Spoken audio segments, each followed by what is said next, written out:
Uh-oh. Looks like we're out of granola. Aww. Okay, let's make some more. So this is a pretty simple granola. It takes care of itself. But one of the things I really like is, you know how with oatmeal cookies, the raisins around the edge tend to have this kind of firm, almost caramel quality to them. The sugars in them kind of change a little bit. But anyway, so just what I have discovered is that I can achieve that by putting down a thin layer of oats on the tray, just to keep the raisins from sticking, and evenly spreading out some raisins on that layer, and then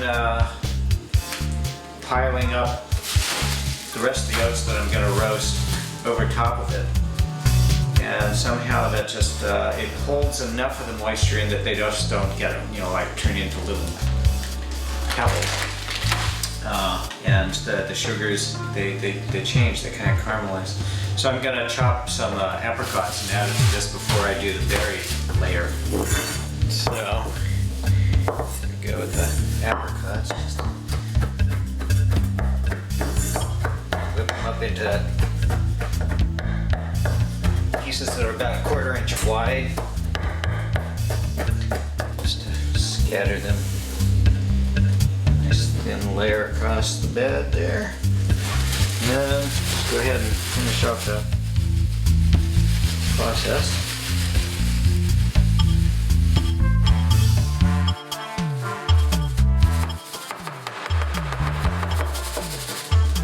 Just like so. And here's another rather finicky thing that I am pretty particular about with my granola. I like to have my almonds crushed, because when they roast, they come up so much nicer. And part of it is that when you're eating them, if you don't crush them, the skins tend to kind of come off in these funky ways. And I've tried all sorts of different ways of crushing them here. The old side of the knife routine. The rolling pin works well. Another method, of course, would be the hammer, but they tend to fly everywhere. So when I do that, I usually just put them in a canvas bag, an actual canvas bag. Third method, not the easiest, is simply the old, kind of like garlic, crushing it with the side of the knife. You can only do a few at a time this way. It's not nearly as good as simply using a rolling pin.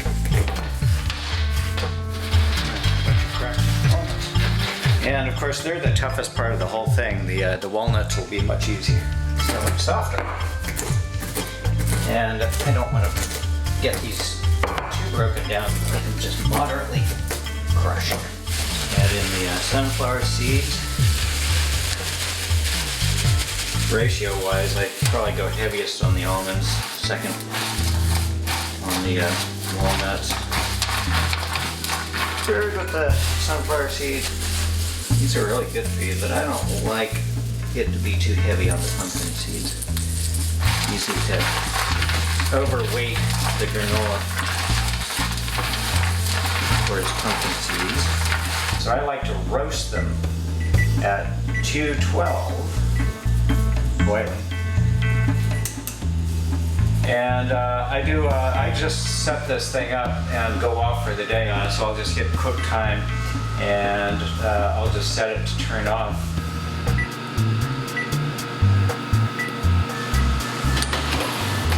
That's really the whole process, since you can walk off and just leave it to do what it's going to do. It takes very little time.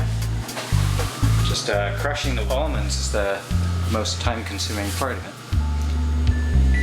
And there she is. I'm just going to let it stay in here for a little while and cool on down, and then I'll put it in the jar.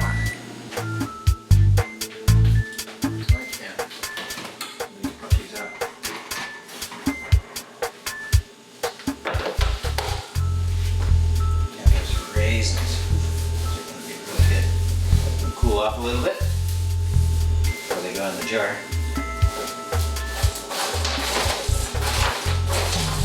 I used to sprinkle salt on the nuts and seeds, but it's healthier with that. They taste so good. Here, you gotta taste one of these. Okay.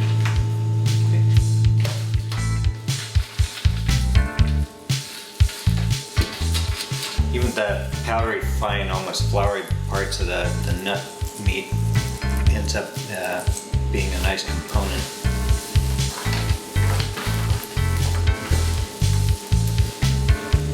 And then just on a little parallel note,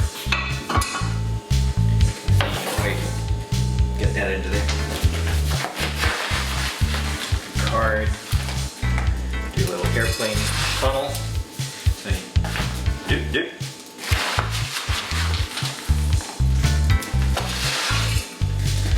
So I make this once a week, and we all eat it for breakfast. Really nice with some fresh fruit.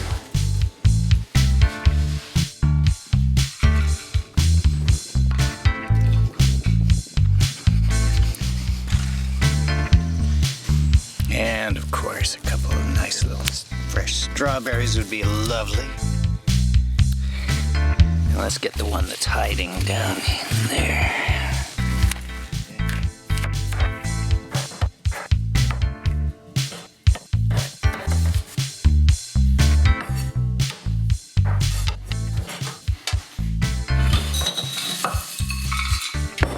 What I do is I just pour boiling water over my granola.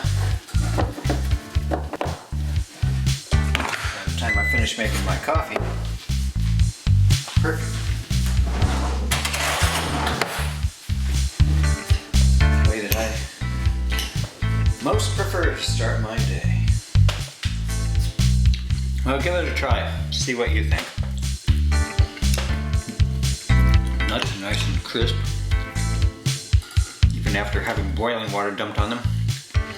Like I said before, the raisins, they're delightful. They're like the ones out of oatmeal cookies.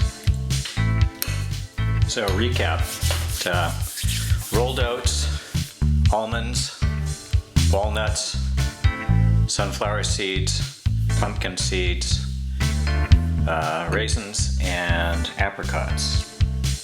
And sometimes I throw in other types of seeds. I've even used sesame seeds in there. And then roast it at 212 degrees for, I think, 2 hours is a good time frame. Nice thing to consider is that having roasting at a lower temperature, you retain more of the food value. Enjoy. And that's the kind of jar I like. Yeah, that Jack.